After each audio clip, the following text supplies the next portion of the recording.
It is not often that we try to revisit some of the places where we used to belong way before our current life.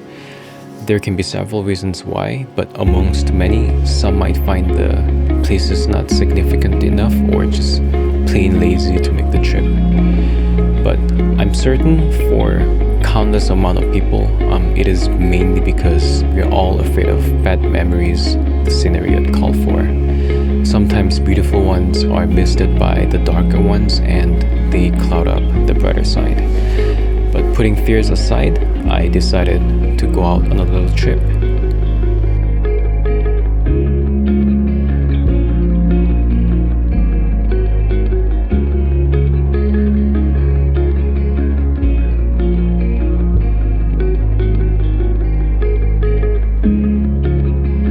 I mostly commute to work with public transportations, so this feels rather new. And slowly I am starting to feel a little familiar with the surrounding. Even though it changed a lot, I can sense the resemblance.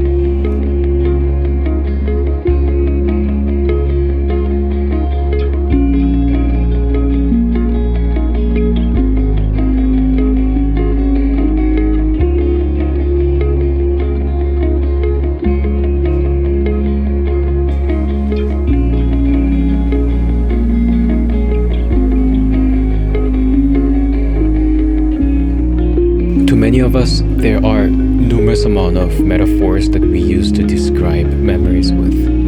For something as vague, we try to oversimplify it by pinning it down to an object, like a drawer that stays closed until we open it. A small library where untouched books takes majority of its place, stems of a leaf, and so on. I think you can get the gist of the mutual theme happening in between them. An object that can either be stored or disposed of. Like that friend who tells you to let it go after a traumatic incident, although I highly doubt such advice ever works out. Something like memories seems so simple, it's just something that we remember and we simply describe it within a sentence like, "Hey, do you remember?" or "Yeah, I remember." But does memory ever disappear from us? A place that started it all. Picture a family of 3 with their kid in primary school. I am sure they were going through tremendous deal of pressure in life. Now an apartment like this is the most common one in Korea, situated rather near but far from the capital city Seoul. There is just countless vague remembrance of my childhood looking through these places. Sometimes it's not the scene that remembers, but the scent. A scent of an old building brings me the image of little me looking for a friend running down these hallways. We always wish to have certain control over how we remember things, for good ones to stay and bad ones to be erased. Just like watching Eternal Sunshine of Spotless Mind, how many times did we wish for such procedure to exist in real life? To be living with memories so painful to withhold that the only way out seems to be a surgical procedure. And that is exactly how I wished my brain worked. Just like a strip of film, a photo is taken through a camera and a lens. That's just like the occurrence of an event. Taking a photo is just like how we remember things.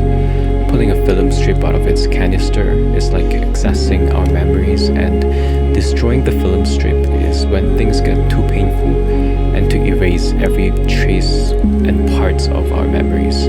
However, in real life, no such thing is ever possible, as bad memories will greet you when you are least expecting it. So let's get to the point why I decided to make this video.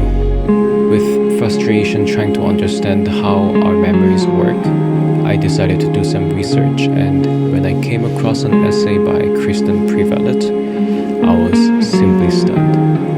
Nothing erased but much submerged, and that we collect fragments of our memories, and sometimes those fragments coalesce into pictures to be called consolidation.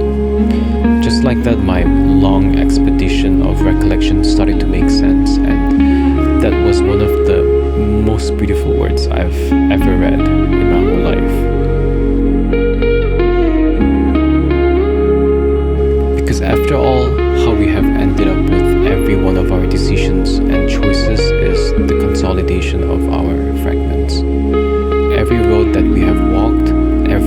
step of a staircase, every hallway that we have run through, a lonesome day at the playground, and every painful parts of our memories has made us who we are as a person. We are the consolidation